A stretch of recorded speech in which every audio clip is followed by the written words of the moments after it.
la nabiyya ba'dah. Allahumma salli wa sallim wa barik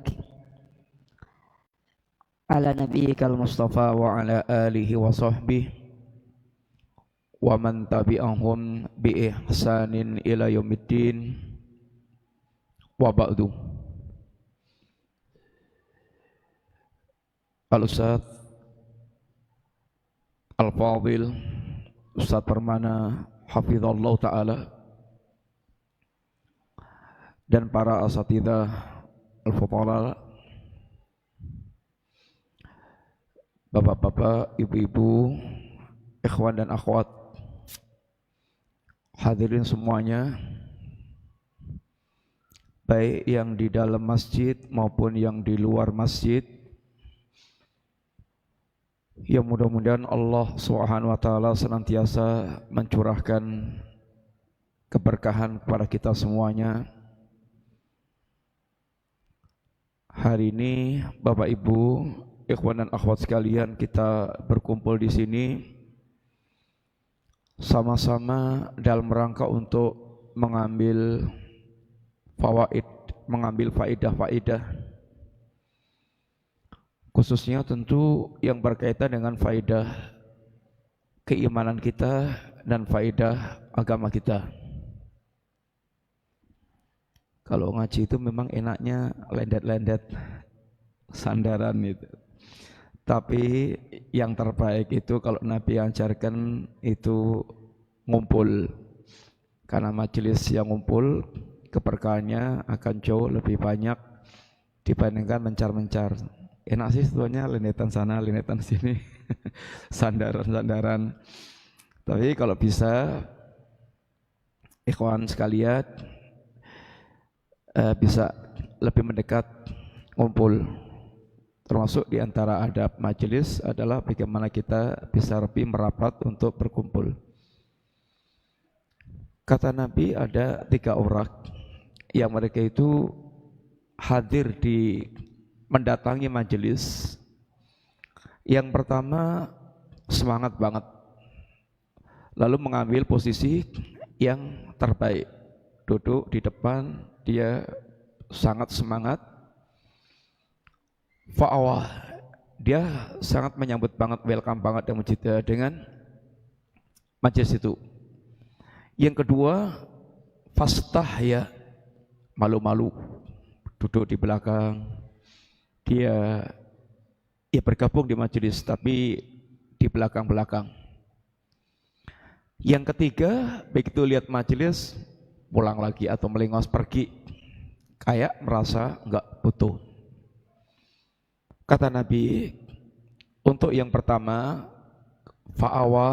fa'awallahu, karena dia memiliki semangat dalam menyambut rahmat Allah, Allah pun sangat pula semangat untuk mencurahkan rahmat kepada orang itu.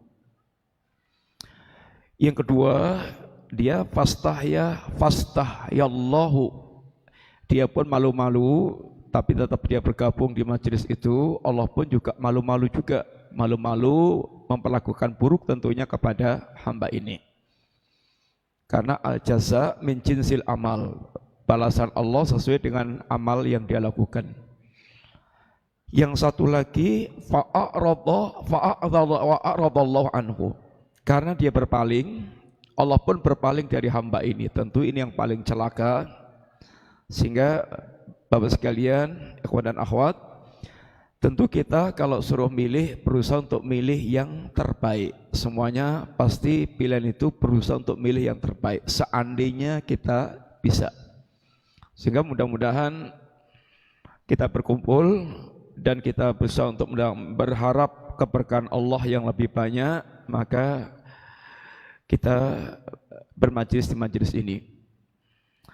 Yang kedua, Bapak-Ibu sekalian, kebutuhan kita kepada majelis yang seperti ini, artinya majelis ilmu, hari ini dan juga di hari yang lainnya, itu sesungguhnya merupakan kebutuhan mutlak. Kalau Imam Ahmad pernah mengatakan bahwa manusia itu ilal ilmi, terhadap ilmu, ahwaj min hajatim ila ta'ami wasyarab, lebih butuh kebutuhannya dibandingkan dengan makan dan minum. Kita ini paling enggak secara normal makan minum itu sehari 3 kali, belum nyambil-nyambilnya.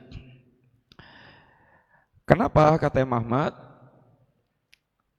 Fa inna ta'am wa syarab, kalau makan minum itu fil yaumi maratan atau maratain, bisa dipenuhi dalam sehari sekali atau 2 kali. Tapi kalau ilmu biadadi anfasih, ilmu itu kita butuhkan sepanjang tarikan nafas yang kita lakukan. Enggak mungkin kita bernafas sehari sekali 2 kali. Nafas itu hitungannya per detik. Ini hanya penggambaran Imam Ahmad untuk lebih menegaskan tentang butuhnya kita kepada ilmu dibandingkan kebutuhan kita kepada makan dan minum.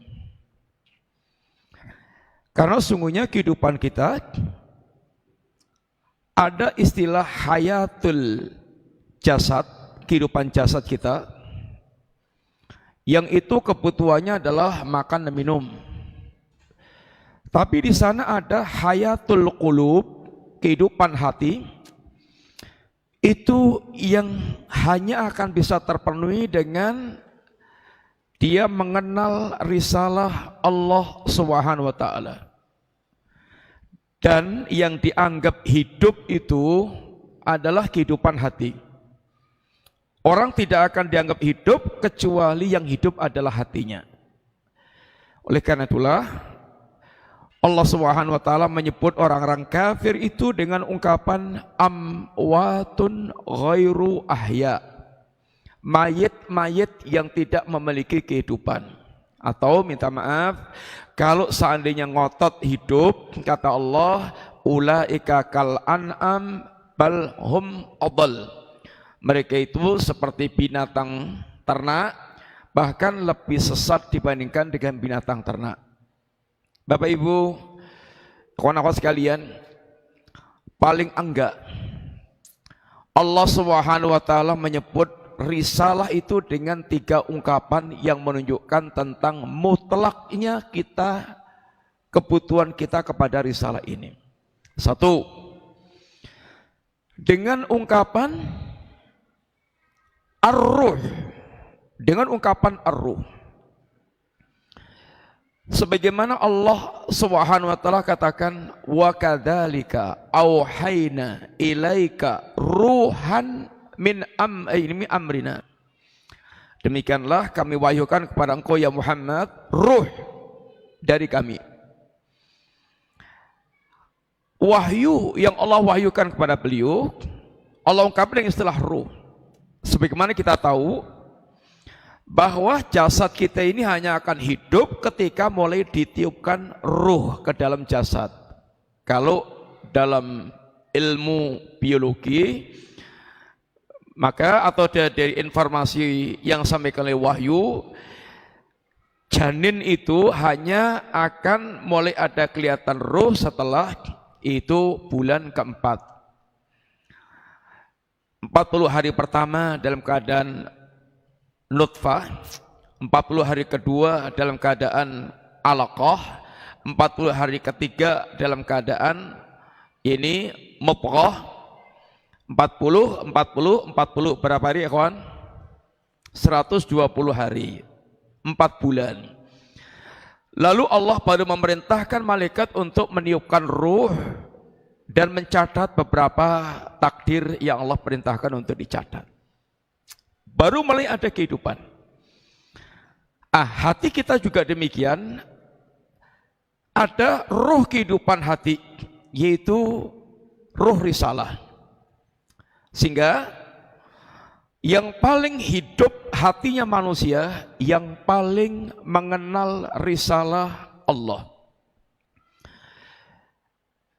yang paling jauh dari kesempurnaan hidup, yang paling jauh dari risalah. Semakin jauh dari risalah akan berkurang kadar kehidupannya sampai menjadi hati yang mati. Qalbun mayyit, hati yang mati. Yang kedua, Allah ungkapkan dengan istilah an-nur. Wa ja'alna lahu nuran yamshi bihi finnas. Kami jadikan risalah yang kami turunkan itu cahaya yang dengannya dia berjalan di tengah-tengah manusia. Kita ini seperti kita sekarang mendapatkan cahaya matahari, semuanya gamblang, kelihatan dengan sangat jelas. Bisa membedakan aneka warna, bisa membedakan aneka benda, bisa membedakan tempat-tempat yang nyaman dan membahayakan. Begitu nanti matahari angslup, tenggelam, maka suasana menjadi gelap. Kecuali kalau kita mendapatkan cahaya listrik, baru kelihatan juga berbagai macam halnya. Di sini, rekan sekalian, yang paling bisa membedakan segala hakikat perkara adalah orang yang mereka paling berilmu. Yang paling, minta maaf, paling melek terhadap segala hakikat perkara kehidupan adalah orang yang mereka paling berilmu. Sampai Allah mengatakan, kalau orang-orang yang mereka tidak berilmu ini, apalagi sampai tidak berilmu sama sekali, itu Allah katakan dengan istilah kal a'ma, kayak orang yang buta, sehingga tidak bisa melihat apapun sama sekali. Makanya orang yang paling betul-betul bisa membedakan segala hakikat perkara, tauhid dengan syirik, sunnah dengan bid'ah, taat dengan maksiat, baik dengan buruk, hak dengan batil, dan bisa menyingkap berbagai macam syubhat-syubhat yang ada, itu adalah orang yang mereka semakin berilmu, semakin kuat daya dia untuk membedakan segala perkara. Yang ketiga, Allah ungkapkan dengan istilah al-ma' wangsala minas sama'i ma'an fasalat audiyatun biqadariha. Allah turunkan air dari langit, lalu air itu mengalir di lembah-lembah sesuai dengan kadarnya. Risalah Allah tamsilkan dengan air dari langit, dan hati kita bagaikan lembah-lembah. Ada hati yang bisa menampung air, ada lembah yang bisa menampung air yang banyak, ada lembah yang bisa menampung air yang sedikit, tergantung luas selebarnya lembah tersebut. Hati kita seperti itu. Ada hati yang bisa menampung ilmu yang banyak, ada hati yang bisa menampung ilmu hanya sedikit, ada hati yang bahkan tidak bisa menampung ilmu sama sekali. Kalau Nabi kita mengatakan, innama mathalu ma ba'athani Allah biminal ilmi wal huda kamathali ghaithin asaba ardhan. Perumpamaan antara ilmu dan petunjuk yang aku bawa seperti perumpamaan air hujan yang menimpa tanah. Maka di sini air hujan tamsil ilmu dan petunjuk. Tanah tamsil bagi hati kita. Lalu tanah dalam merespon air hujan itu macam-macam. Ada tanah yang thayyibah, tanah yang thayyib, tanah yang bagus, bisa menyerap, bisa menampung, bahkan bisa menumbuhkan tumbuhan. Itulah tamsilnya para ulama, yang ketika kedatangan ilmu, Masya Allah, ilmu ditampung, diserap, untuk dirinya sangat bermanfaat, dan bisa mengeluarkan berbagai macam istimbat-istimbat dari ilmu risalah tersebut, sehingga sangat banyak memberikan manfaat kepada manusia. Yang kedua, ajadib, tanah yang hanya bisa menampung air, tetapi nggak bisa menumbuhkan tumbuhan. Ini masih bermanfaat. Orang masih bisa ngambil airnya untuk minum, untuk nyirami tanaman, untuk pengairan, walaupun kelasnya tidak seperti yang pertama. Ini adalah orang-orang yang mereka itu bisa menampung ilmu, bisa menyampaikan ilmu juga, orang ambil manfaatnya, tetapi kelasnya tidak seperti ulama. Yang ketiga, yang sangat buruk, adalah orang-orang yang mereka itu seperti qi'an, tanah tandus, sama sekali menampung air nggak bisa, apalagi menumbuhkan. Sehingga sama sekali nggak bisa mengambil manfaat apapun dari kedatangan air hujan. Ini kayak hatinya orang yang risalah yang datang itu sama sekali nggak mendapatkan manfaat apapun, nggak bisa mengambil manfaat apapun. Makanya, ikhwan, paling tidak kita harus menjadi nomor atau dua. Yang pertama, kalau nggak bisa jadi ulama, dan ini sulit memang, kelas khusus dengan karunia Allah Subhanahu wa taala, paling enggak kita bisa mengambil manfaat dari datangnya risalah untuk keperluan kita sendiri, atau orang lain bisa mengambil manfaat walaupun tidak seperti para ulama. Jangan sampai kita menjadi yang ketiga. Sahabat Ali bin Abi Thalib pernah memberikan nasihat kepada sahabatnya Qumail bin Ziyad. Katanya, ihfad anni ma'akul. Kata Ali, sahabatku, hafalkan apa yang aku ucapkan kepadamu. Al-qulub a'iyatun. Hati itu kayak wadah. Dan yang terbaiknya adalah yang paling bisa menampung, yaitu ilmu. Yang paling bisa menampung ilmu. Sehingga semakin hati itu luas menampung ilmu, maka dia akan semakin baik. Kemudian kata beliau, an-nasu thalathah. Manusia itu ada 3 macam. 1, alim rabbani. Seorang yang alim, yang paham agama. Rabbani, dia berakhlak dengan akhlak ilmu yang Allah ajarkan.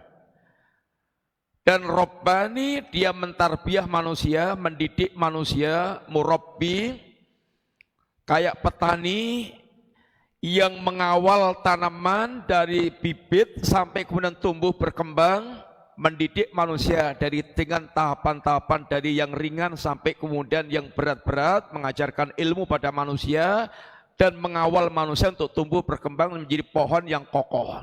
Itu ulama Rabbani. Yang kedua, muta'allim ala sabilin najah. Orang-orang yang mereka senantiasa belajar ilmu dalam rangka untuk menempuh jalan keselamatan. Dia memahami agama Allah, dia belajar bukan untuk gagah-gagahan, bukan untuk dia supaya terpandang, supaya dia bisa mendebat ulama, supaya dia juga ini diperhitungkan manusia, tapi dia belajar ilmu ala sabilin najah, memang untuk menempuh jalan selamat. Dia butuh ilmu, dia harus beribadah kepada Allah, harus tahu ilmunya, dan bagaimana dia nanti bisa menyelamatkan diri dan juga bisa menyelamatkan orang lain. Makanya kata Imam Ahmad, ilmu itu la ta'diluhu syai'.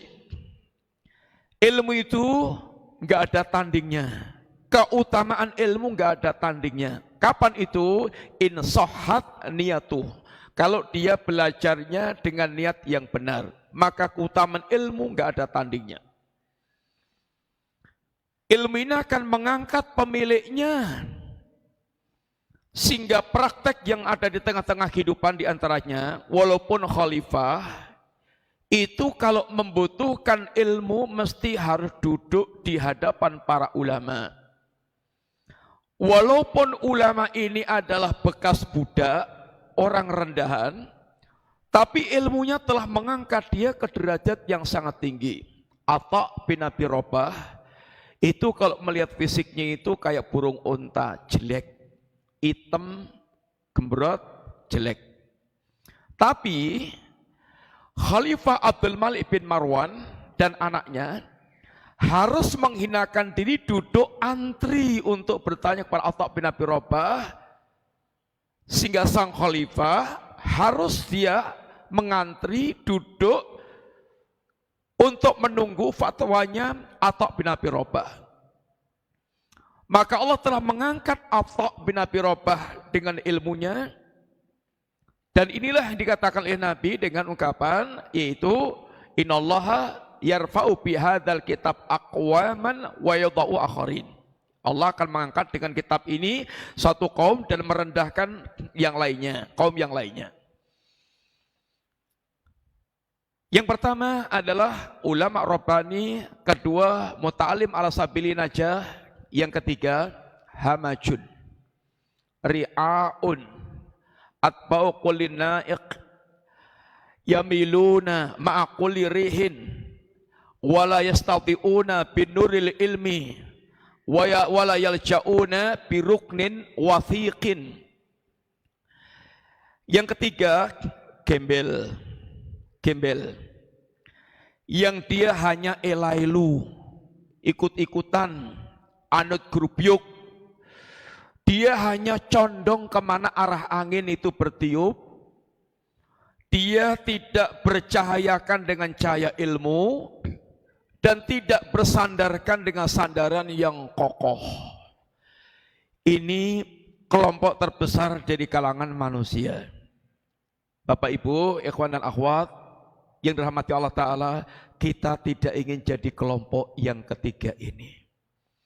Kita paling tidak bagaimana menjadi kelompok dua yang pertama. Paling tidak kalau kita ulama Rabbani sudah kesulitan, modalnya cupet kita ini untuk menjadi ulama, paling tidak kita harus menjadi muta'allim ala sabili najah, dan itu kita bercita-cita sak matine sampai kita mati, karena ilmu tidak akan pernah kita dapatkan dengan komplit.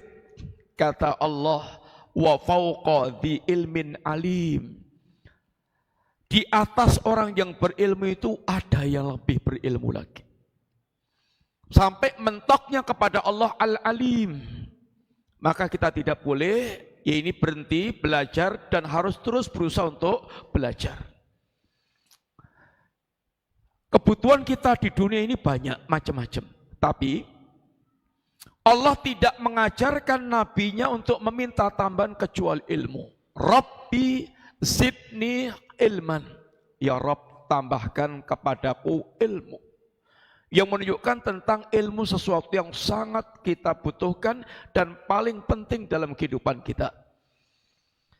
Bapak sekalian, insya Allah hari ini kita akan mulai hari ini dalam 3 pertemuan yang kita rencanakan, kita ingin mengambil fawaid dari risalah seorang ulama yang menjadi gurunya para guru kita, khususnya yang kuliah di Universitas Islam Madinah, itu Syekh Profesor Dr. Abdul Razak bin Abdul Muhsin Al-Abad.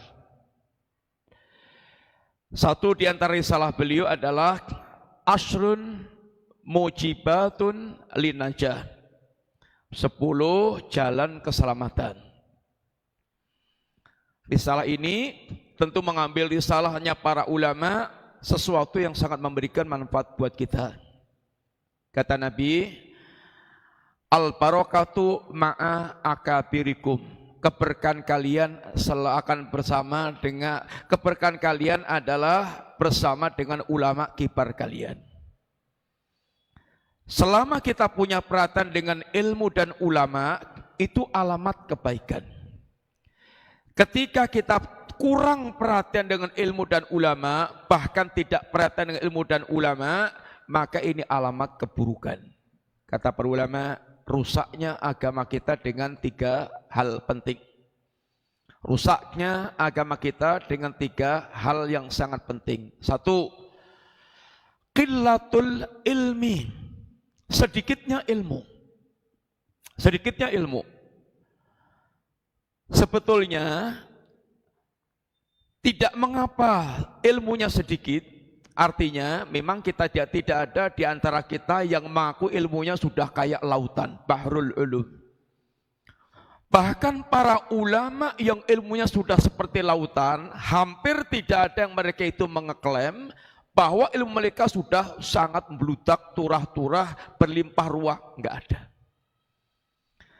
Tapi yang dibutuhkan itu adalah, minta maaf, tahu diri. Tahu diri.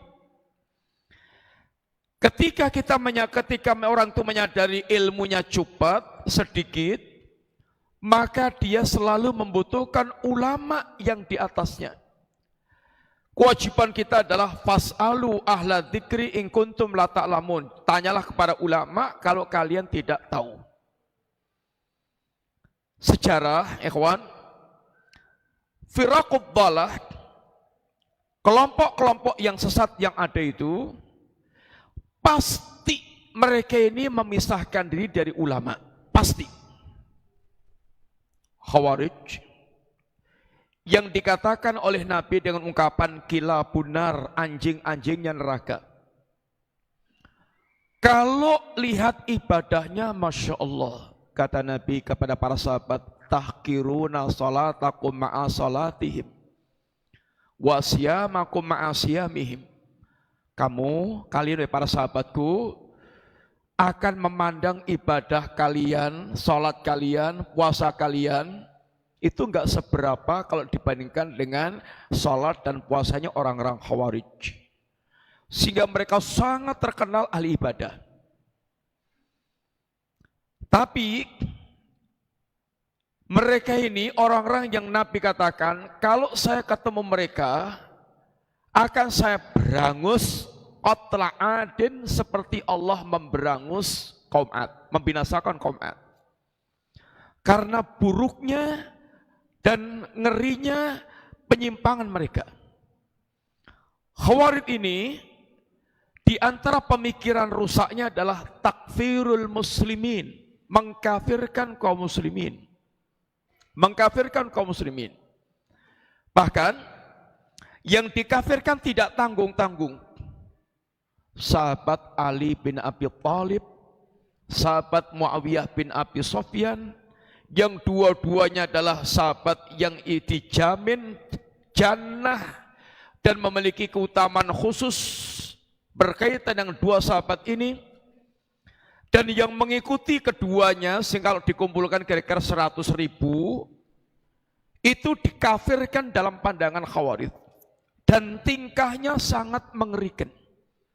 Sehingga ada seorang sahabat ketika ketemu Khawarij dan pemikirannya tidak sejalan dengan Khawarij, dianya dibunuh, istrinya yang sedang hamil dibedel, perutnya itu dibedel, dibedah, sehingga tampilannya sangat mengerikan. Khawarij seperti ini akan terus ada sampai zaman kita sekarang.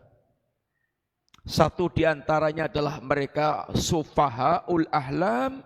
Ciri yang Nabi sebutkan, mereka ini adalah sufahaul ahlam, orang-orang yang bodoh. Orang-orang yang bodoh. Hafal Quran, iya, ada yang hafal Quran. Mereka terkenal para qurra. Tapi kata Nabi, yaqra'unal Quran la yujawizu taraqiyahum.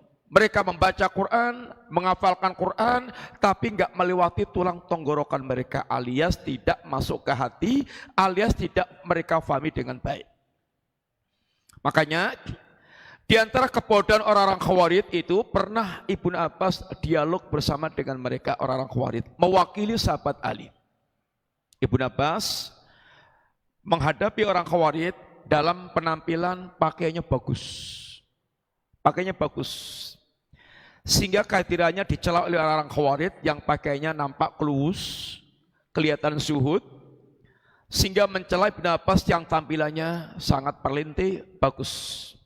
Kata Ibnu Abbas, kalian mencela saya, orang yang lebih baik dari saya itu pernah memakai pakaian yang lebih bagus dari yang saya pakai, yaitu Rasulullah SAW. Intinya kalah set.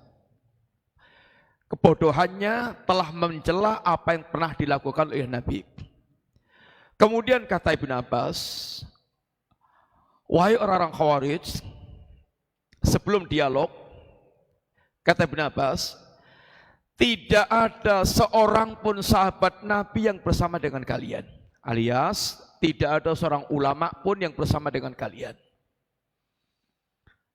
Kemudian juga kata Ibnu Abbas, gimana seandainya syubhat kamu itu saya bantah dengan Quran, apa kalian mau kembali? Kata mereka, iya. Kata Ibnu Abbas, dengan sebab apa kalian mengkafirkan sahabat Ali, mengkafirkan sepupu Rasulullah SAW? Kata mereka dengan 3 hal. Apa itu? 1, Ali telah berhukum dengan hukum manusia, sedangkan Allah mengatakan wa man lam yahkum bima anzalallahu faulaika humul kafirun. Barang siapa yang tidak berhukum dengan hukum Allah, maka dia kafir.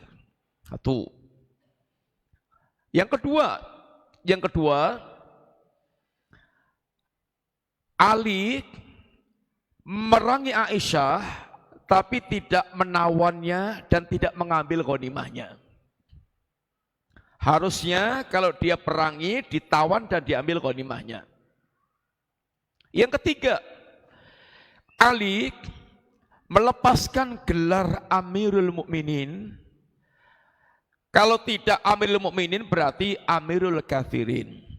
Ada lagi? Enggak, itu 3 itu aja. Siapa yang mau mengulangi ikhwan? Syubhatnya Khawarij dengan 3 sebab. Apa itu? Silakan.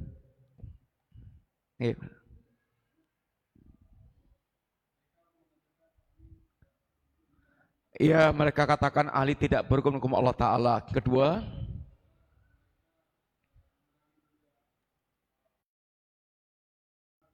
iya, memerangi Aisyah tapi enggak menawan dan tidak mengambil ghanimahnya. Terus yang ketiga,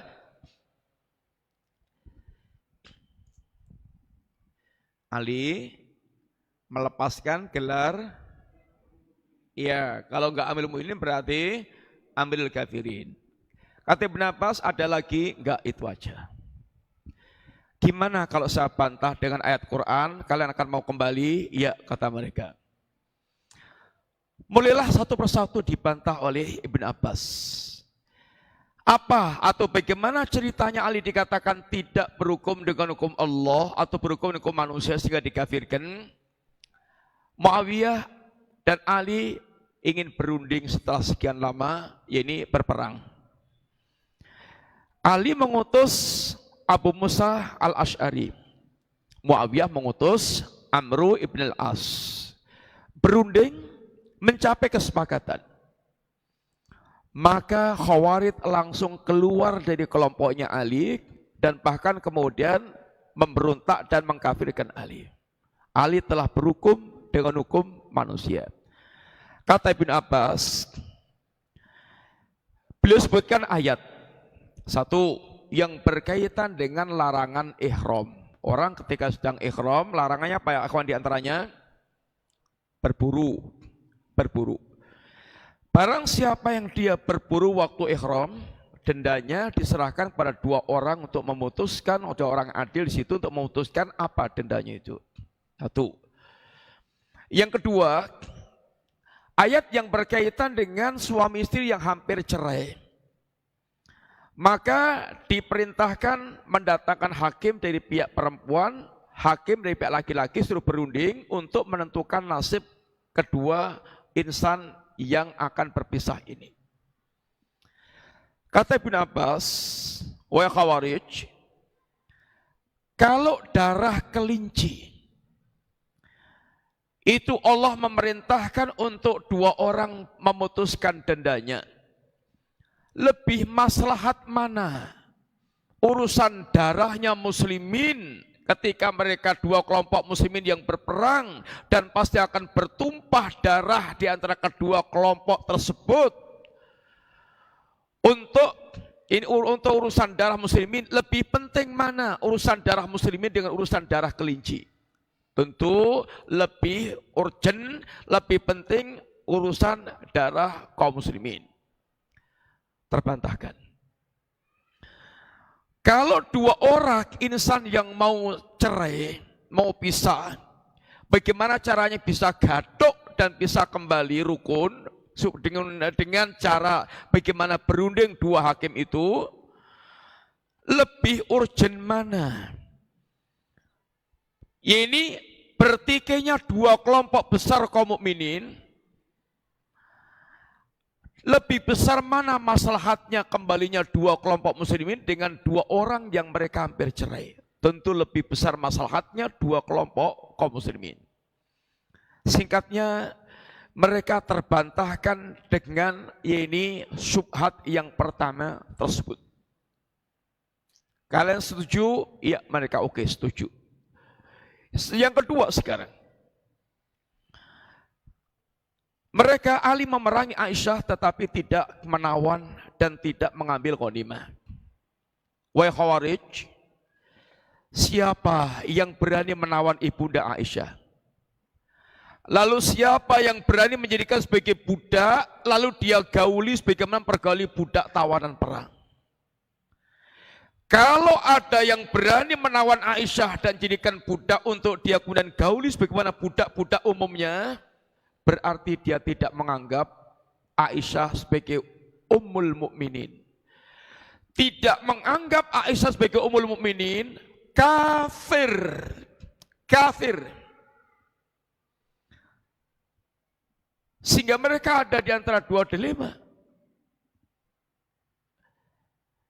Dia menghalalkan Aisyah, kafir.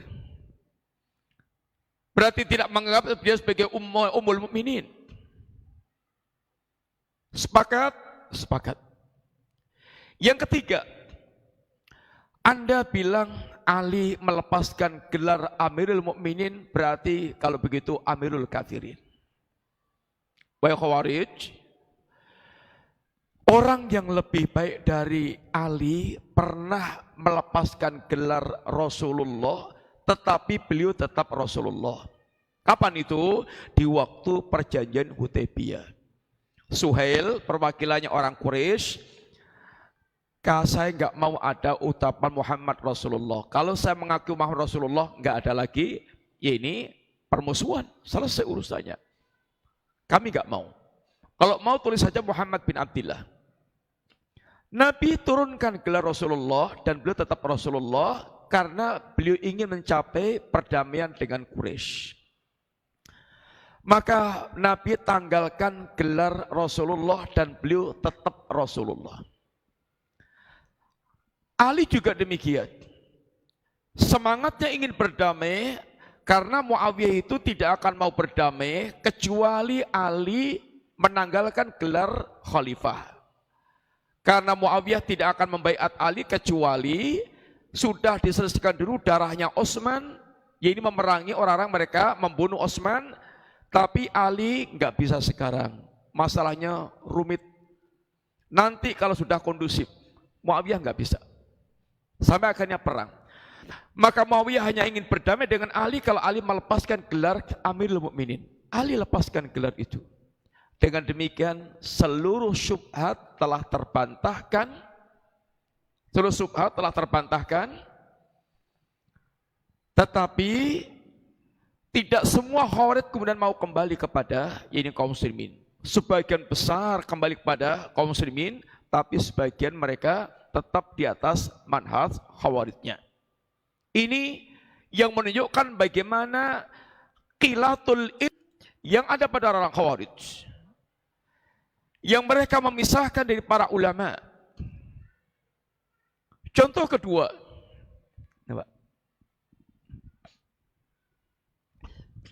Contoh kedua, Mu'tazilah. Siapa tokohnya kawan?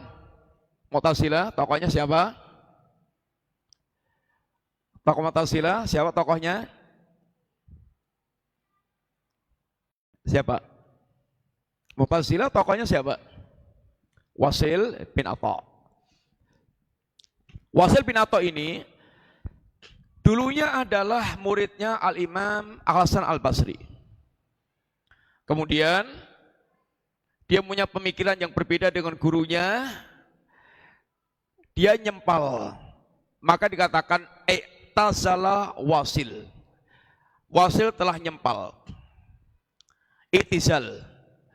Sehingga alirannya Wasil bin Atha dikenal dengan istilah Mu'tazilah. Orang yang mereka menyempal dari gurunya Al-Imam Hasan Al-Basri. Berkembanglah kemudian yaitu menjadi pemikiran Mu'tazilah yang penuh dengan kesesatan. Di sini yang kita lihat adalah bagaimana mereka dengan sedikitnya ilmu dan kemudian mereka menyempal dari ulama. Makanya dikatakan Nabi, al-barakatu ma'a akabirikum. Keberkahan itu bersama dengan ulama kalian.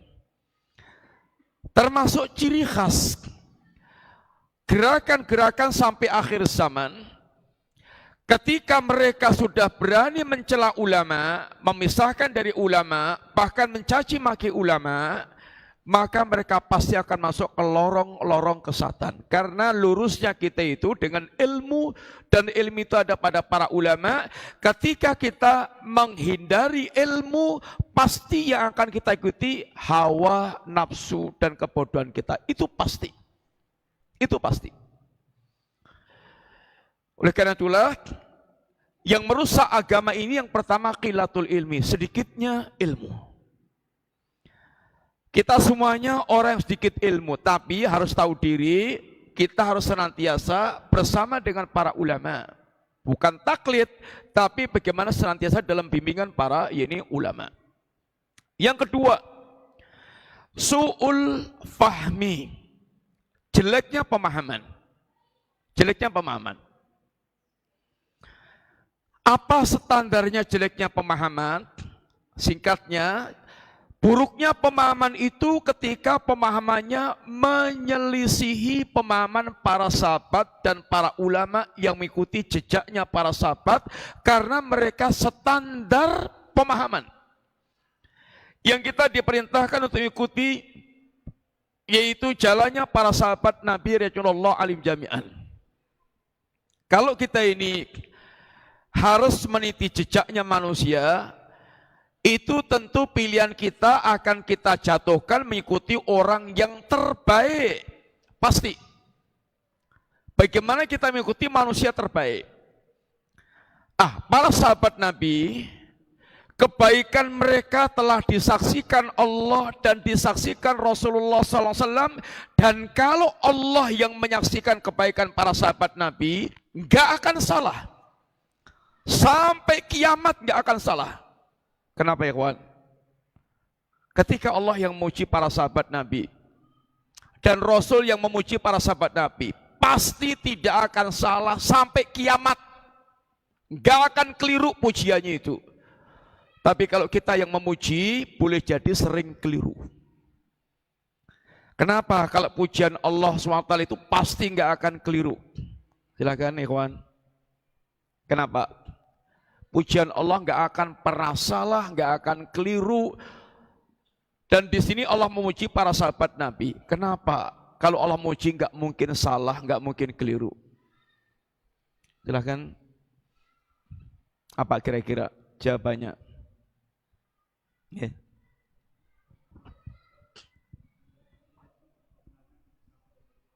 Gimana?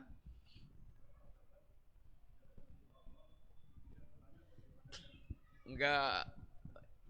Gimana, kenapa kalau Allah memuji, pasti tidak akan keliru pujian Allah itu sampai kiamat, gak akan berubah. Kalau kita yang memuji, boleh jadi satu saat keliru. Pujian kita sering keliru. Kita lem-lem, kita puji-puji, sundul langit, ternyata meleto. Akhirnya meleto. Ini Bapak Tulun. Ya, karena Allah itu memuji hambanya dengan ilmu Allah, dan ilmu Allah itu meliputi yang lalu, yang sekarang, yang akan datang, yang terjadi, yang tidak terjadi, yang tidak terjadi, seandainya terjadi bagaimana, semuanya dalam pengetahuan ilmu Allah SWT. Sehingga Allah tidak akan pernah keliru ketika memuji ini hambanya. Gak akan pernah berubah. Gak akan pernah berubah. Tapi kalau kita yang memuji manusia, boleh jadi orang itu berubah karena kita nggak tahu ilmu gaib. Karena kita nggak tahu aslinya orang itu. Kita hanya bisa menilai luarnya, dalamnya kita nggak bisa. Ada seorang, bahkan ulama, bahkan memiliki sebuah karangan kitab yang dipuji oleh para ulama, yang bahkan kitab ini bisa dikatakan tiket masuk surga. Yang kalau tidak keliru judulnya As-Sira' Bainat Tauhid wal Wathaniyah. Perseteruan, pertempuran antara tauhid dan keberhalaisme. Kitab yang sangat bagus. Tahu enggak bagaimana nasibnya pengarang kitab ini? Bukan hanya dia berakhir dengan menyimpang, tapi sampai pada tingkat dia menjadi kafir yang dulunya Masya Allah pembela tauhid. Kita enggak tahu nasib orang. Makanya Pak Sa'id bin Mas'ud mengatakan tentang para sahabat Nabi, "Man kana mustannan falyastanna biman qad mat." Kalau Anda ingin meniti jejak manusia, ikutilah jejaknya orang yang sudah meninggal. Kenapa? Karena ini al-hayyu, hidup itu la tu'manu, ini al-fitnah, tidak akan aman dengan fitnah. Ulaika ashabu Muhammadin sallallahu alaihi wasallam. Mereka itulah para sahabat Nabi, ini ridwanullah alim jami'an. Itulah sahabatnya Rasulullah sallallahu alaihi wasallam. Kanu afdala hadhil ummah. Mereka adalah seutama-utama umat ini. Wa abarraha quluban. Mereka yang paling baik hatinya. Wa a'maqaha ilman, mereka yang paling dalam ilmunya. Mereka wa aqallaha takallufan, yang paling sedikit takalufnya mengada-adakannya itu. Tahu enggak tahu, polosan. Mereka ikhtarahumullah li suhbati nabiyyi. Mereka orang yang telah dipilih oleh Allah untuk menemani nabinya, menegakkan agamanya, menukilkan agamanya, mendakwakan agamanya. Fa'rifu fadlahum, maka kenalilah keutamaan mereka. Innahum kanu ala hadil mustaqim, karena mereka berada di atas petunjuk Allah yang lurus. Maka yang dimaksudkan dengan standar pemahaman yang buruk, standarnya adalah ketika pemahaman mereka menyelisihi pemahamannya para sahabat Nabi radhiyallahu alaihim jami'an dan para ulama yang mengikuti para sahabat Nabi radhiyallahu alaihim jami'an. Yang ketiga, sebab rusaknya agama itu adalah su'ul qasdi. Jeleknya niat. Jeleknya niat. Kenapa ya kawan? Niat ini sangat mendampingi kita dari awal sampai akhir. Orang yang niatnya buruk, maka tidak akan merubah zahir baik yang dia miliki. Kita tahu, orang-orang munafik itu secara zahir bersama dengan Rasulullah Sallallahu Alaihi Wasallam. Orang munafik itu secara zahir bersama dengan Nabi Sallallahu Alaihi Wasallam. Juga bersama dengan para sahabat Nabi. Tiap hari duduk di majelisnya Nabi, salat berjamaah bersama dengan Nabi, ketemu Nabi dan para sahabat Nabi. Tapi ternyata orang munafik, innal munafiqina fid darkil asfal minan nar. Kenapa? Orang munafik memiliki niat yang buruk. Dia memiliki su'ul qasdi, sehingga keberadaan jasadnya yang bersama Nabi dan para sahabat tidak merubah, tidak memperbaiki hal mereka. Maka beragama itu membutuhkan kejujuran dan membutuhkan yaitu kebersihan hati. Kata Syekhul Islam, enggak cukup hanya dengan zakat, enggak cukup hanya dengan kecerdasan, tapi mesti harus disertai dengan zakat, yaitu kebersihan hati. Karena Quran yang sangat indah dan penuh dengan berkah ini tidak akan bermanfaat kecuali bagi orang yang mereka menerimanya dengan hati yang bersih. Inna fi dzalika la dzikra liman kana lahu qalbun aw alqa sam'a wa huwa syahid. Sesungguhnya Al-Quran yang penuh dengan pelajaran, yang penuh dengan peringatan, itu hanya akan menjadi bermanfaat bagi orang yang mereka hatinya hidup, pemilik hati yang hidup, jadi hati yang bersih, bukan hati yang kotor dan bukan hati yang mati. Makanya membutuhkan yaitu zakat, kebersihan hati ketika kita berusaha untuk menghidupkan agama Allah Subhanahu wa taala. Oleh karena itulah bersama dengan para ulama sebuah tuntutan kita untuk ini berjalan di atas siratal mustaqim, jangan pernah kita berpisah dari para ini ulama. Ini ulama salaf. Ulama yang mereka betul-betul membimbing kita dengan Quran dan Sunnah sebagaimana pemahaman para sahabat radhiyallahu alaihim yakni jami'an. Risalah ini satu di antara sekian banyak risalah Syekh Abdul Razak. Dan beliau suka banget dengan istilah 10. Sehingga banyak risalah beliau yang judulnya 10 kaidah istiqomah. 10 kaidah tazkiyatun nafs. 10 jalan selamat. Sehingga 10. Sehingga bilangan ini bukan pembatasan tetapi lebih pada metode pengajaran.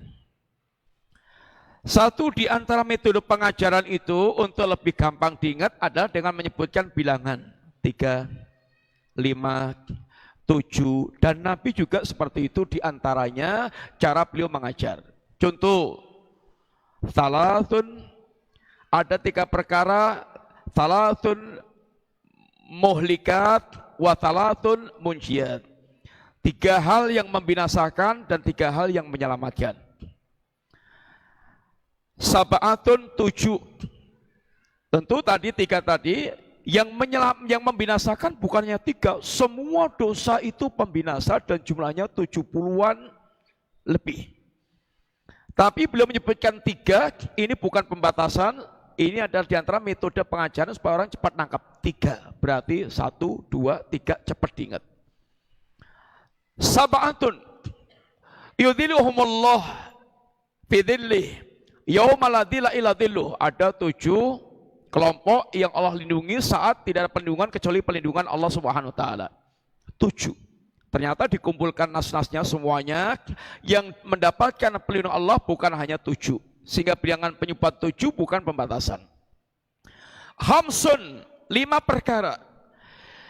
Ya ma'sal muhajirin hamsun idza tulibtum bihinna wa a'udzu billah an tudrikuhunna. Wahai sekelompok muhajirin ada 5 hal yang kalau Allah uji engkau dengan 5 hal ini, aku berlindung pada Allah untuk mendapatkan 5 hal tersebut. Sehingga menyebutkan bilangan 3, 5, 7 ini termasuk metode pengajaran bukan pembatasan. Termasuk beliau menyebutkan angka 10 di sini bukan artinya pembatasan, tetapi lebih pada yaitu menyebutkan bilangan supaya lebih cepat kita untuk bisa menangkap atau menghafalkannya. Satu di antara istilah beliau adalah ini, asrun mujibatun linajah, 10 hal yang akan menyelamatkan ini kita. Buku ini 10 itu adalah bentuknya 0 muqaddimah angka 0. Yang pertama adalah tauhidullah wa ikhlasuddin lah, bagaimana kita mentauhidkan Allah dan mengikhlaskan agama untuk Allah Ta'ala. Yang kedua, ittiba'u sunnati Nabi, ittiba dengan sunnah Nabi. Yang ketiga, khasyatullah wa taqwahu, rasa takut kepada Allah dan takwa kepada Allah. Yang keempat, hifdzul lisan, menjaga lisan. Yang kelima, al-firar minal fitan, lari menjauh dari fitnah-fitnah. Yang keenam, kasratu du'a waluju ilallah, banyak-banyak berdoa dan berlindung kepada Allah Ta'ala. Yang ketujuh, mulazamatu taubah wal istighfar, senantiasa bertaubat dan beristighfar.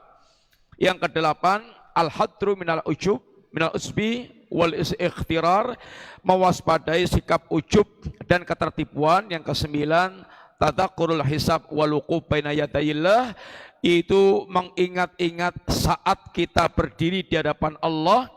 Yang ke-10, al-amru bil ma'ruf wa nahyu 'anil munkar. Ini yang insyaallah akan kita pelajari dalam 3 pertemuan yang akan datang. Ini pertemuan sekarang, nanti ba'dal asar insyaallah, kemudian yaitu besok duha.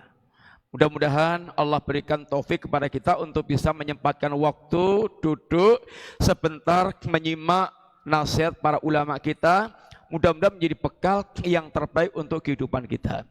Dan itu enggak lama, enggak lama.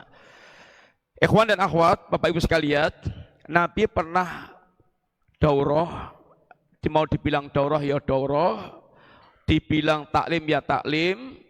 Pernah Nabi dari ba'da subuh ceramah sampai masuk waktu duhur.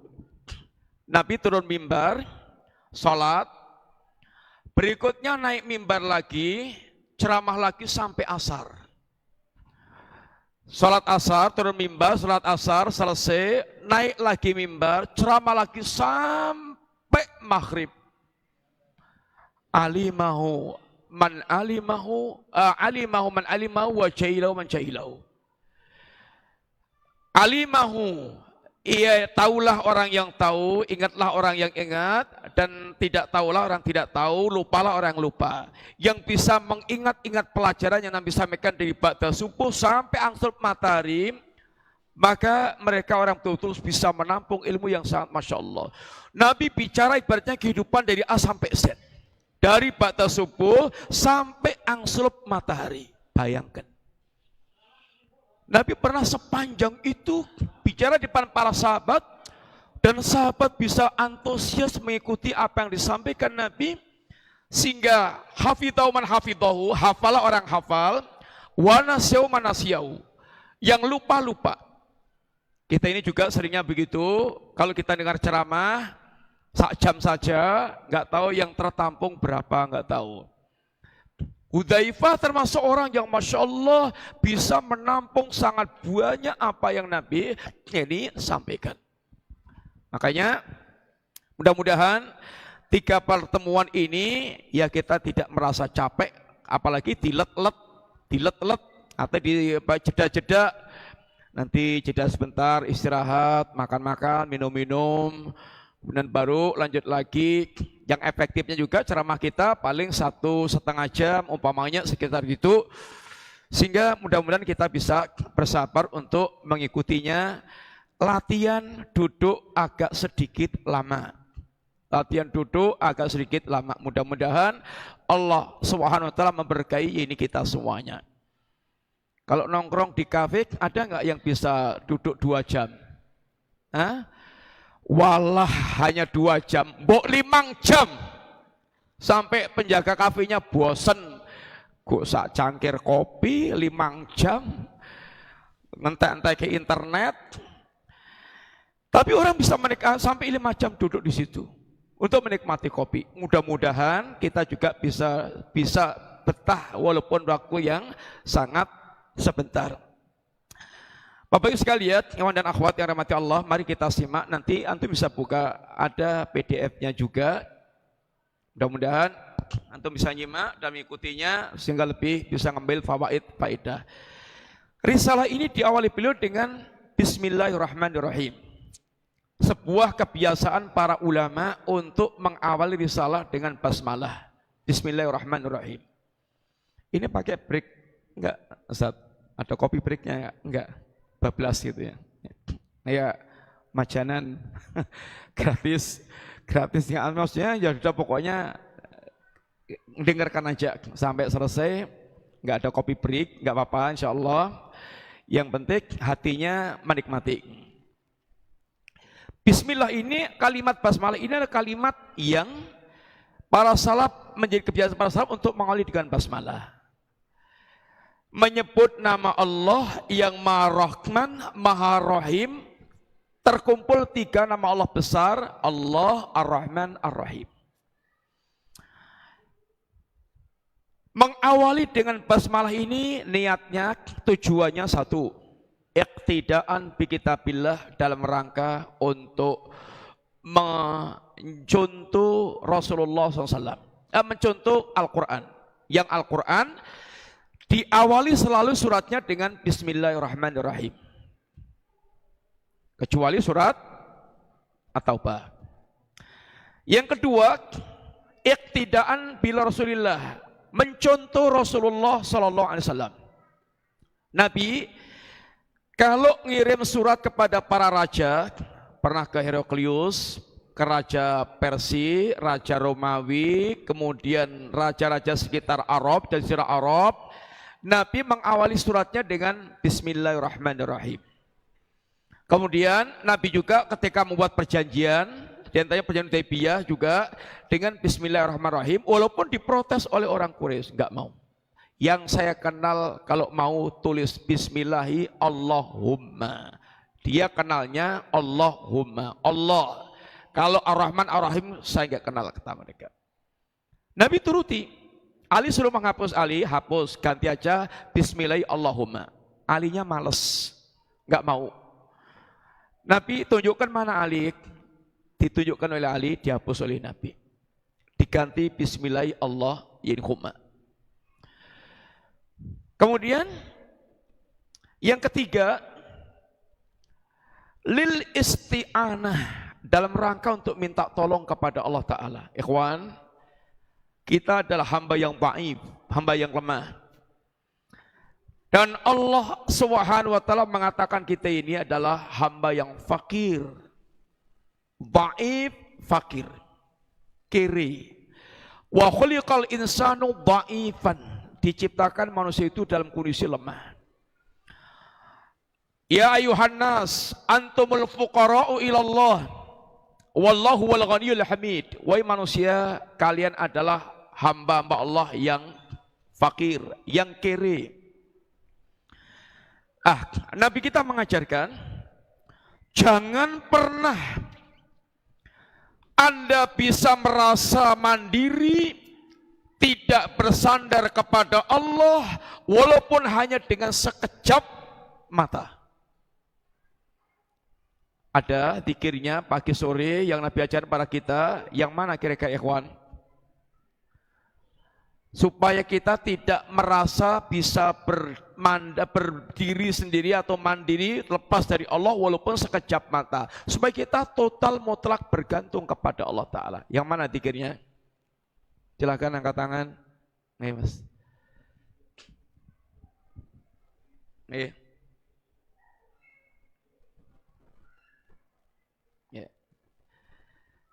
Ya Hayyu ya Qayyum, birahmatika astaghits, wa idzat yang maha hidup, wa idzat yang maha menegakkan segala urusan, dengan rahmatmu aku beristighosah. Kemudian yang kalimat yang kita inginkan ini,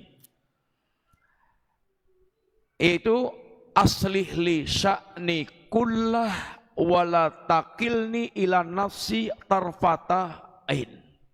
Siapa yang tahu artinya? Ikhwan, aslih li sya'ni kullah wala takilni ila nafsi tarfata ain. Silakan yang menjawab. Yang lain dulu. Silakan ikhwan. Ada enggak? Nggih.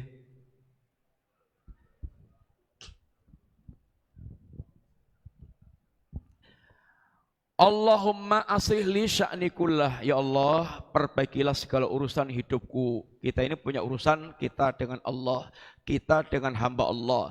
Hamba Allah itu ada orang tua kita, penguasa kita, istri dan anak kita, tetangga kita, kawan kita, dan orang yang kita bermuamalah dengan manusia secara umum. Ya Allah, jadikan aku saleh kepada mereka semuanya, sehingga tidak menjadi penjahat-penjahat kepada manusia. Soleh dengan Allah, soleh dengan penguasa, soleh dengan guru, soleh dengan orang tua, soleh dengan istri dan anak, soleh dengan tetangga, soleh dengan diri kita, soleh dengan orang lain, soleh. Ya Allah, dalam memperbaiki diriku sendiri, jangan engkau sandarkan kepadaku kepada diriku walaupun sekejap mata. Jangan pernah kita bisa merasa mandiri tanpa bantuan Allah Subhanahu wa taala. Sekecil apapun urusan itu. Dan kesempurnaan hamba di situ. Hamba itu sempurnanya ketika dia mengumpulkan dua sifat utama, at-tadallul wal khudu' ma'a ghayatil hubbi. Dia betul-betul merasa hina di hadapan Allah sehina-hinanya, lalu tunduk sepatuh-patuhnya disertai dengan kecintaan yang di puncak kecintaan. Maka semakin menghinakan diri di hadapan Allah, semakin tinggi kedudukannya di hadapan Allah Ta'ala. Nabi, satu di antara wasilah berdoa itu menyebutkan hinaan dirinya. Ini Allahumma inni abduka, wa bnu abdika, wa bnu amatik. Ya Allah, aku ini budakmu, ya Allah, budak anak budak laki-lakimu, anak budak perempuanmu, menyebutkan silsilah budak. Sehingga betul-betul menyebutkan kehinaan di hadapan Allah sehina-hinanya. Hamba itu, dia semakin memahami siapa itu Allah, dia akan semakin menghinakan diri di hadapan Allah Ta'ala. Makanya, penyakit yang sangat dibenci Allah, sombong. Sombong. Apalagi sombongnya itu enggak punya modal. Ada enggak orang enggak punya modal, sombong tapi sombong? Itu nyepeti moto. Kata Nabi, ada 3 orang yang tidak akan dilihat Allah, tidak disucikan, disediakan azab yang bermacam-macam. Satu diantaranya, ailun mustakbir. Kere tapi sombong. Kalau sugih sombong kan orang maklum, sugih ji. Orangnya pejabat ji. Jadi kalau kemelinti sombong itu wis ya rodok-rodok pantes.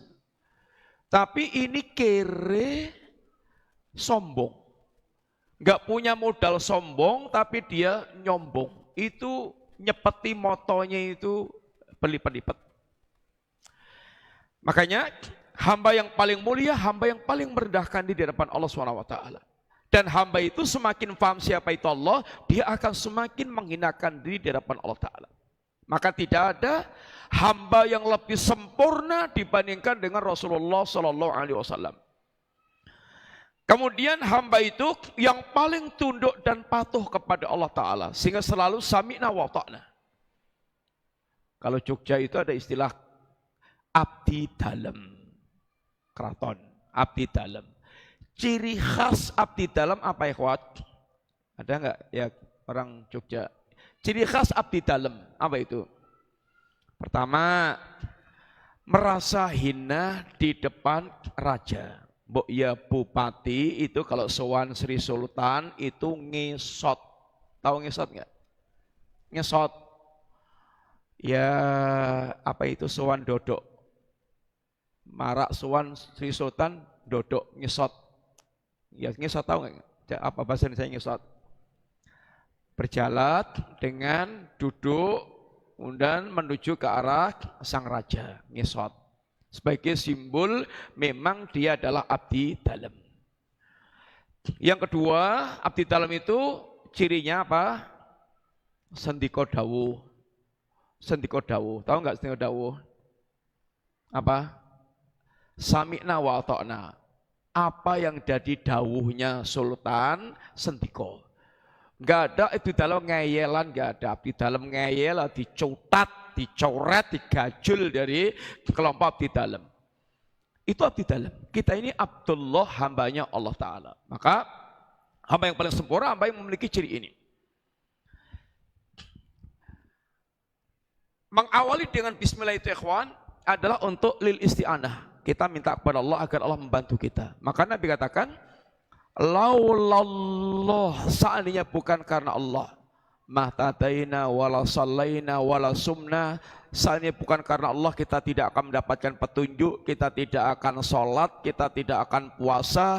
Kita ini bisa sholat, bisa puasa, bisa duduk di majelis ilmu, semuanya semata-mata pertolongan Allah Subhanahu wa ta'ala.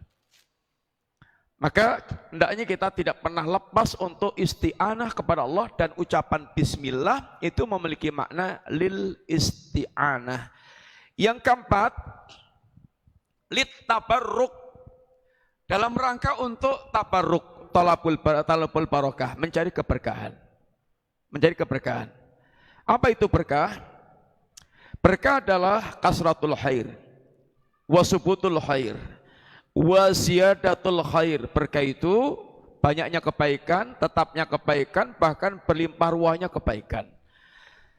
Dengan ucapan bismillahirrahmanirrahim, berharap apa yang sedang dilakukannya, kalau itu dia makan, minum, mudah-mudahan makan minumnya berkah. Kalau sedang menulis, mudah-mudahan tulisannya berkah. Kalau sedang belajar, mudah-mudahan ilmunya berkah, dan seterusnya. Kebaikannya melimpah ruah, kebaikannya meluas, sehingga dia mendapatkan kebaikan dalam apa yang sedang dia lakukan. Ini adalah diantara tujuan mengawali dengan basmalah. Apa tadi ikhwan? Silakan yang ingat angkat tangan. Tujuan kita mengawali dengan basmalah, tujuannya apa aja tadi? Nggih. Pertama, mencontoh Al-Quran. Kedua, mencontoh Nabi. Ketiga, dalam rangka untuk isti'anah, meminta tolong kepada Allah. Yang keempat, ya, talabul barokah. Ini mas.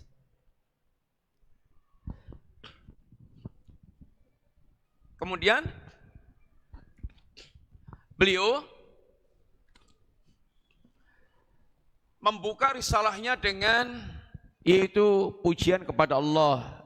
Kalimat-kalimat sering kita dengar, innal hamdalillah alhamdulillah rabbil alamin wassalatu wassalamu ala abdillahi wa rasulih wa khalilih nabiyina Muhammadin wa ala alihi wa ashabihi ajma'in wa man tabi'ahum bi ihsanan ila yaumiddin. Ini adalah sebelum kita menyampaikan berbicara, maka kita memuji Allah, bersalawat kepada Rasulullah sallallahu alaihi wasallam, keluarga dan para sahabatnya. Ini termasuk bagian adab. Dan ini mukadimah yang bagus, yang mengingatkan kita tentang Allah dengan semua nikmatnya yang berhak untuk dipuji. Kemudian mengingatkan kita kepada Rasulullah SAW yang telah berjasa menyampaikan hidayah kepada kita, sehingga kita hendaknya banyak-banyak bersalawat kepada beliau. Dan memang itu diperintahkan oleh Allah, ya ayyuhalladzina amanu sallu alaihi wa sallimu tasliman. Salawat dan bersalam kepada Nabi, tentu dengan cara-cara yang disunahkan oleh ini Allah dan Rasulnya, bukan menurut selera kita. Salawat iya salawat, tapi caranya bukan kayak setan kayak gitu. Lonjak-lonjak, laki perempuan teriak-teriak, joget bareng, tambah ditabuh gendang, tabuh kentrung, tambah alat-alat musik yang lainnya. Terus dibuat kayak ini dugem, sinarnya, cahayanya gemerlap. Ini sudah kayak setan. Ya salawat judulnya. Lalu kalau ada orang yang mengingatkan, mbok ya jangan seperti itu cawapres itu enggak dituntunkan Nabi. Oh itu memang dasar Wahabi. Yang harus kita perhatikan tata caranya. Jangan sampai hanya mengikuti selera kita sendiri. Karena ittiba itu mengikuti yaitu tata cara pula. Lalu beliau mengatakan, fa innal abdal muwaffaq yajtahidu fi salahi nafsi wa tazkiyatiha wa najatiha fid dunya wal akhirah minasyurur wal mahalik, fa hadza matlabun azimun wa ghayatun jalilatun syammara ilaiha al mu'minun wa saghala balahum atafakkur fi amri najatihim wal bahthi anil mujibat allati fiha fausuhum wa salamatuhum. Kata beliau, seorang hamba yang mendapatkan taufik Allah Subhanahu wa taala, taufik itu artinya hatinya dibuat oleh Allah itu selalu mencocoki dengan ilmu yang Allah ajarkan. Kadang-kadang ikhwan kita ini ilmunya dapat, tetapi taufiknya belum. Contoh yang paling sering, yang gampang aja. Pernah enggak antum setiap makan lupa bismillah? Pernah enggak? Ya sering banget. Insya Allah banyak yang sering banget. Lah kita udah tahu harusnya setiap makan itu awali dengan basmalah. Tapi nyatanya, prakteknya begitu makan itu lab gitu aja, lupa dengan basmalahnya. Seringnya kita lupa membaca basmalah itu termasuk tidak mendapatkan taufik dari Allah SWT. Maka yang kita butuhkan hidayah irsyad dan hidayah taufik. Hidayah yang berkaitan dengan ilmu dan hidayah berkaitan dengan taufik. Apa yang sudah kita dapatkan ilmu, mana caranya kita selalu mendapatkan taufik Allah untuk bisa mewujudkan ilmu tersebut dalam kehidupan kita. Kata beliau, hamba yang mendapatkan taufik Allah itu dia akan bersungguh-sungguh dalam memperbaiki jiwanya dan membersihkan jiwanya dan menggapai keselamatannya di dunia dan di akhirat, selamat dari berbagai macam keburukan dan bencana-bencana. Ini cita-cita yang sangat tinggi, cita-cita yang sangat agung, yang menyibukkan orang-orang mukmin untuk mereka berpikir keras. Soal keselamatan itu, soal yang sangat mendasar dalam kehidupan manusia. Dalam urusan kehidupan dunia kita aja sering wasiatnya apa orang tua? Alon-alon rapopo, yang penting selamat. Apa artinya? Alon-alon rapopo, yang penting selamat. Apa? Apa Pak? Nah, pelan-pelan gak apa-apa, yang penting selamat. Kamus Jawa. Kemudian juga kadang-kadang kita dapatkan spanduk di perusahaan itu apa? Utamakan selamat, utamakan keselamatan. Yang penting selamat. Sehingga keselamatan itu sesuatu yang paling dicari oleh manusia. Apa gunanya hartanya menjadi banyak kalau akhirnya nggak selamat, nggak ada gunanya. Apalagi juga nggak selamatnya di akhirat kelak. Makanya berpikir keras tentang keselamatan ini betul-betul memeras hatinya orang-orang mukmin yang paling dipikirkan adalah selamat di kampung akhirat. Itu yang paling menjadi pikiran. Sebab kalau sampai kita tidak selamat di kampung akhirat, mbok ya Anda akan successfulnya kayak apa di dunia, maka seluruh kesuksesan itu la yanfa', tidak akan bermanfaat sama sekali untuk Anda, untuk kita, walaupun itu luar biasa suksesnya, kalau di akhirat kita tidak selamat. Maka dikatakan Allah, hari-hari saat kita menghadap Allah, yauma la yanfa'u malun wala banuna illa man atallaha biqalbin salim. Ingatlah akan datangnya hari saat harta Anda sebanyak apapun, anak laki-laki Anda sehebat apapun, tidak lagi memberi manfaat kecuali orang yang mereka datang kepada Allah dengan hati yang selamat. Maka yang ada di hari itu ketika orang hanya di dunia menyibukkan hanya untuk menumpuk harta, mengejar jabatan, penyesalannya kata Allah, ma aghna anni maliyah halaka anni sultaniyah. Aduhai hartaku yang banyak ternyata sudah tidak lagi bermanfaat. Aduhai kekuasaanku telah hancur binasa. Kata Syabdul Malik Ramadhani, dua hal ini yang sering membuat agama seorang hancur. Al-mal, harta dan kekuasaan. Harta dan kekuasaan. Yang paling hingar-bingar manusia di dunia ini adalah urusan ngejar harta dan ngejar kekuasaan. Itu yang paling, yaitu membuat manusia disibukkan hatinya, disibukkan hidupnya, melek moto itu urusannya harta kekuasaan. Bentis untuk mengumpulkan harta dari kere sampai diperas habis waktunya, sampai tahu-tahu minta maaf, tuwek, garing, kemudian masuk kubur tanpa persiapan masuk kubur sama sekali.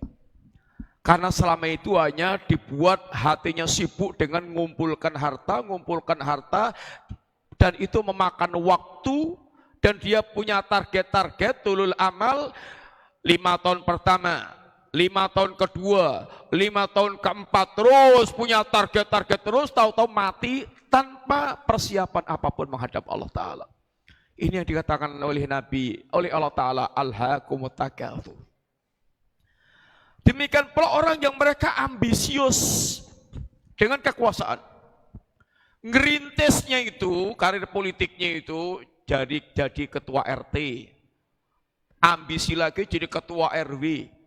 Ambisi lagi jadi kadus, ambisi lagi dari kades lurah, ambisius lagi jadi bupati, camat, bupati, gubernur, sampai kemudian presiden umurnya habis. Dalam keadaan dia tiap hari hanya hatinya itu rakus untuk mendapatkan jabatan yang menguras waktu dan tenaga, sampai nggak pernah ingat ke masjid, nggak pernah ingat baca Quran, nggak pernah ingat zikir, nggak pernah ingat mempersiapkan diri untuk menghadap Allah Subhanahu wa Ta'ala, karena diperas habis hidupnya untuk itu. Ini orang yang mereka dibuat Allah lupa dengan diri sendiri untuk mempersiapkan ini hari-hari menghadap Allah Subhanahu wa Ta'ala. Termasuk, minta maaf ikhwan, kata Syekh Abdul Malik, yang banyak merusak aktivis kaum muslimin adalah 2 ini, harta, jabatan. Sebelum jadi pejabat, wah kowar-kowar, Allahu Akbar, Allahu Akbar, Allahu Akbar. Begitu duduk, anteng delendeng, belas, nggak kocap apa-apa, itu sudah tinggal ngalir sambil ngantuk gitu aja, apalagi pakai takbir-takbir lagi, itu nggak ada. Rusak. Sehingga targetnya itu memang hanya harta kekuasaan, harta kekuasaan. Itu yang sampai merusak agama seorang. Sampai-sampai pula kadang-kadang, minta maaf, agama pun dijual untuk mengumpulkan harta. Kadang-kadang bisnisnya Masya Allah mengantarkan orang untuk ibadah haji, ketemu dengan Baitullah, Masya Allah mulia banget. Tapi mentalnya mental maling. Dia kumpulkan harta manusia sampai miliaran, habis itu minggat. Masya Allah. Judulnya bisnisnya bagus banget, mengantarkan ke Baitullah untuk bisa orang nangis di hadapan Allah. Tapi ini orang mentalnya mental maling. Sehingga begitu kumpul harta banyak, maka minggat di gondol nggak tahu kemana. Itu kenyataan hidup. Makanya, ikhwanibillah, seorang mukmin akan senantiasa berusaha untuk memiliki kesadaran memperbaiki dirinya untuk dia betul-betul siap menghadap Allah Subhanahu wa Ta'ala, bagaimana urusan selamat dari kebinasaan ini. Sampai-sampai soal mikir keselamatan ini, kata beliau mengatakan, hatta inna hadal hamma warada ala khairi hadhil ummah ba'da nabi sallallahu wa hum al-khulafa'u thalathah al-awail. Sampai-sampai seriusnya mikir keselamatan ini telah menguras manusia yang terbaik masih berpikir tentang keselamatan. dibawakan riwayat tentang sahabat Utsman bin Affan. Utsman bin Affan, antum tahu siapa itu Utsman bin Affan? Apa yang antum kenal tentang Utsman bin Affan, ikhwan? Pertama, khalifah Nabi, apalagi menantu Nabi, apalagi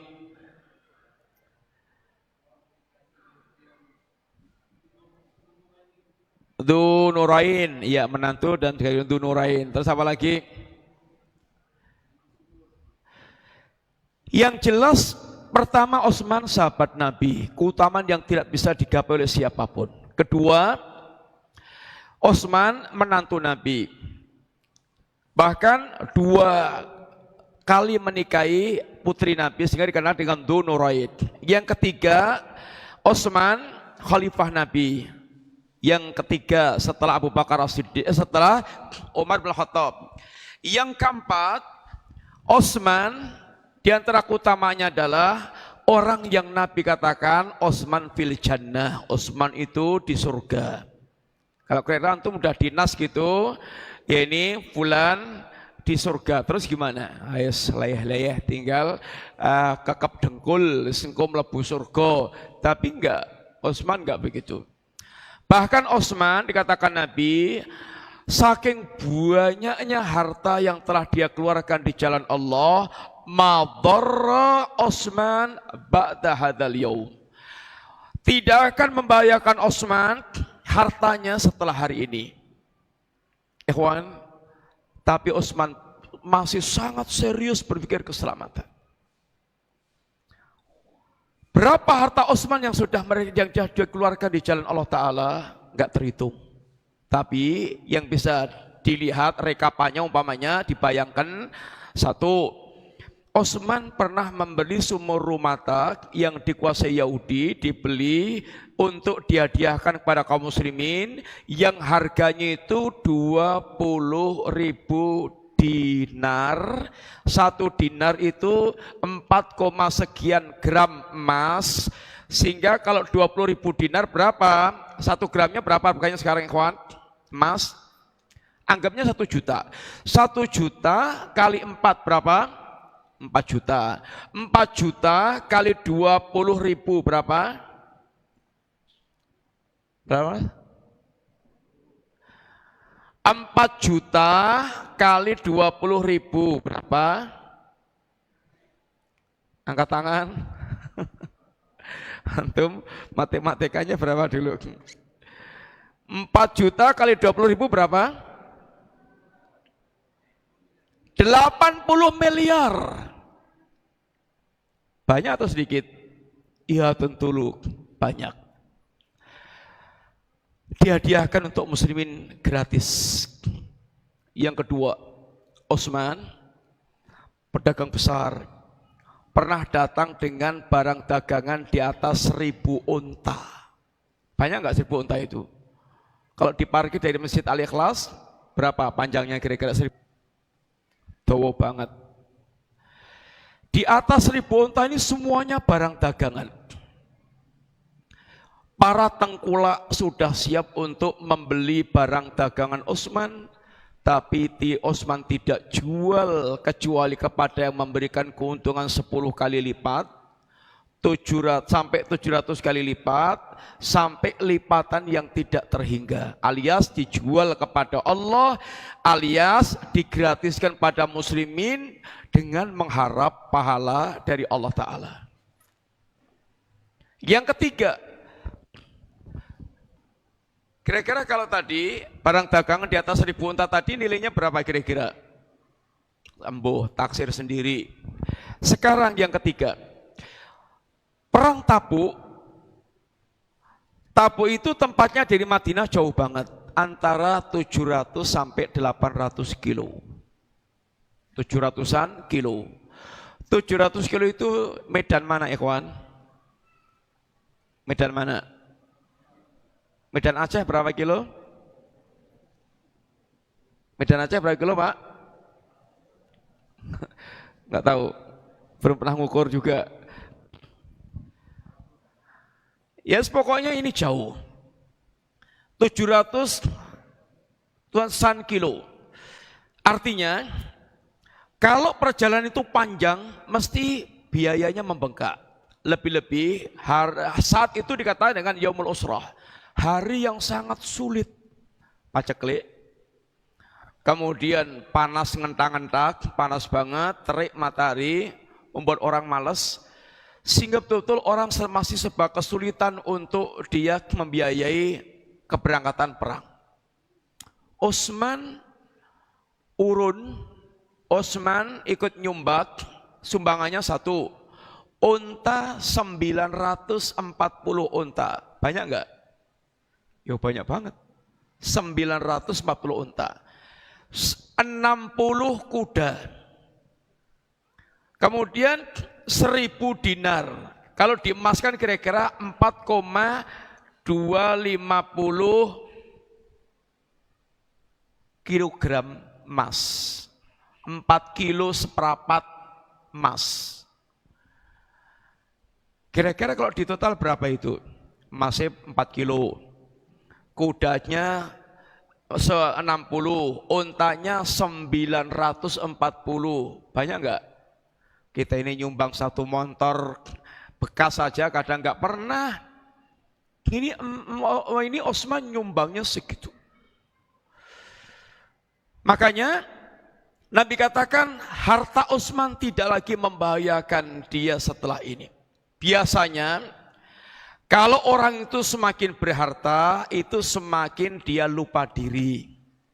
Sampai Allah mengatakan keumumannya, kalla innal insana la yatgha ar-ra'ahu istaghna.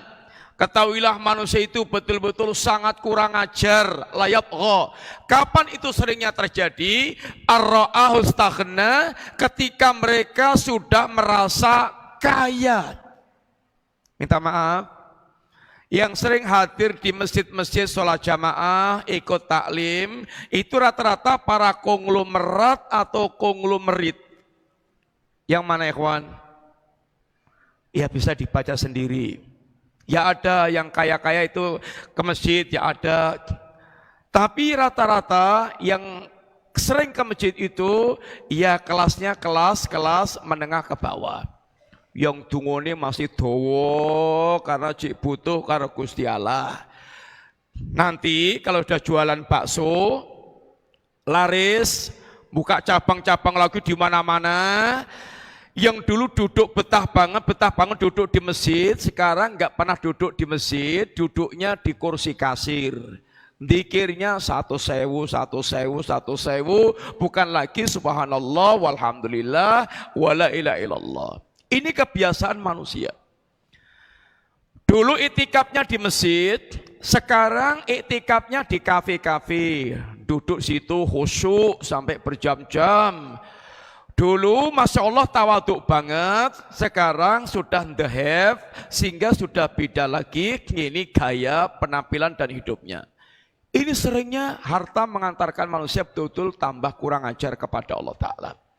Tapi Utsman, bersama dengan limpahan hartanya, Masya Allah, Utsman karena sudah nyah-nyoh, ini Masya Allah nggak terhitung lagi harta yang telah dikeluarkan fisabilillah, harta Utsman tidak membahayakan, ini Utsman. Utsman yang seperti ini, itu pernah Umar lewat, dan bahkan mengucapkan salam, sampai Utsman itu nggak sadar kalau Umar lewat, bahkan mengucapkan salam sehingga nggak jawab. Sampai Umar itu bertanya-tanya, iki wong lagi ngopo to yo? Wong saya lewat kok ya nggak diaruh-aruh, saya ngucapkan salam juga nggak dijawab. Ini orang ada apa to yo? Sampai akhirnya Umar ketemu Abu Bakar, cerita, wahai Abu Bakar, tidakkah mengherankan Anda? Saya itu loh, ngelewati Utsman, tak salami, saya mengucapkan salam, enggak jawab. Ada apa sih orang ini? Akhirnya Abu Bakar dan Umar kemudian berjalan menemui Utsman. Kata Abu Bakar, Utsman, datang saudaramu kepada saya. Dia wadul Dia cerita, kalau dia itu melewati kamu, bahkan mengucapkan salam kepada kamu, tapi kamu nggak jawab, ada apa? Kata Utsman, Masya Allah, saya tidak sadar kalau ada yang orang lewati saya, dan bahkan saya juga nggak tahu kalau sampai dia mengucapkan salam kepada saya. Kata Abu Bakar, pasti kamu sedang mikir yang serius ya? Betul, betul, saya sedang mikir yang serius. Apa yang kamu pikirkan, wahai Utsman? Nabi, Allah telah mewafatkan Nabi dan aku belum sempat bertanya apa yang akan menyelamatkan dari kehidupan ini. Masya Allah, Utsman orang yang seperti ini dijamin surga, keutamanya melimpah, seriusnya mikir keselamatan sampai enggak sadar kalau ada temannya lewat, sampai mengucapkan salam, itu karena seriusnya. Bisa enggak?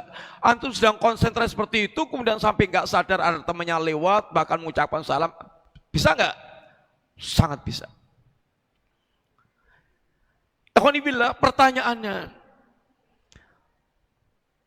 Utsman yang sudah sedemikian rupa kedudukannya di hadapan Allah dan Rasulnya, lalu Utsman masih sebegitu serius berpikir tentang keselamatan. Pertanyaannya, gimana dengan kita?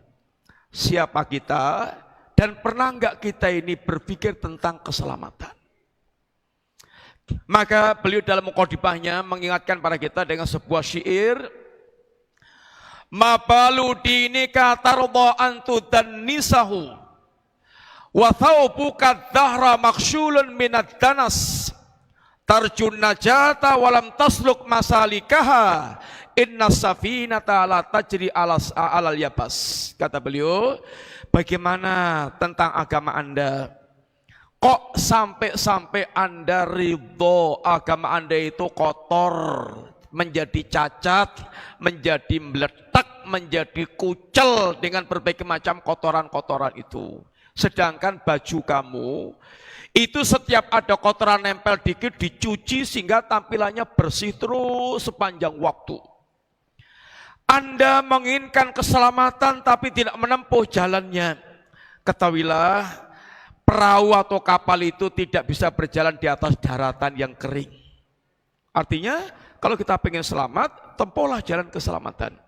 Dan beliau ingin menghadiahkan kepada kita 10 pembahasan poin-poin ini. Mudah-mudahan Allah berikan taufik kepada kita untuk bisa selamat dunia dan akhirat, sehingga betul-betul menggapai kebahagiaan di sisi Allah Ta'ala. Bapak Ibu, sudah setengah 12, kita cukup sekian dulu, mudah-mudahan manfaat. Insya Allah kita ketemu lagi nanti ba'dal asr. Mudah-mudahan Allah berikan kemudahan dengan taufiknya untuk bisa kita kembali kumpul.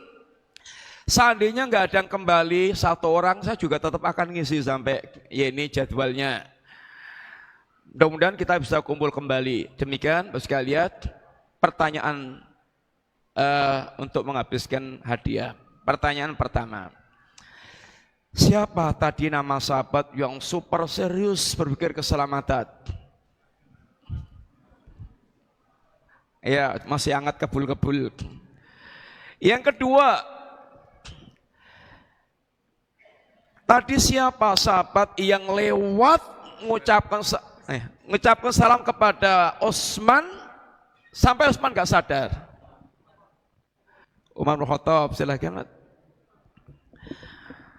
Berikutnya, tadi ada istilah kebutuhan kita kepada ilmu itu mutlak banget. Yang Allah sebutkan ungkapannya dalam Al-Quran paling enggak dengan 3 ungkapan. Apa saja tadi? Silakan. Ada enggak? Apa? Ar-Ruh. Kedua, An-Nur. Alma. Ya, silakan Mas. Berikutnya, yang dimaksud dengan risalah diungkapkan dengan Ar-Ruh itu apa? Yang dimaksudkan dengan risalah diungkapkan dengan Ar-Ruh itu apa? Maksudnya apa? Gimana? Kurang keras. Paling benar.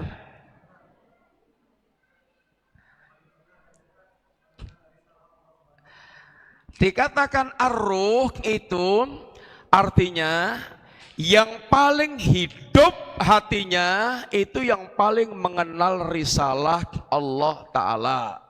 Karena mereka lah yang akan paling banyak menyambut seruan-seruan Allah Ta'ala. Hidupnya hati itu dengan menyambut seruan Allah Ta'ala.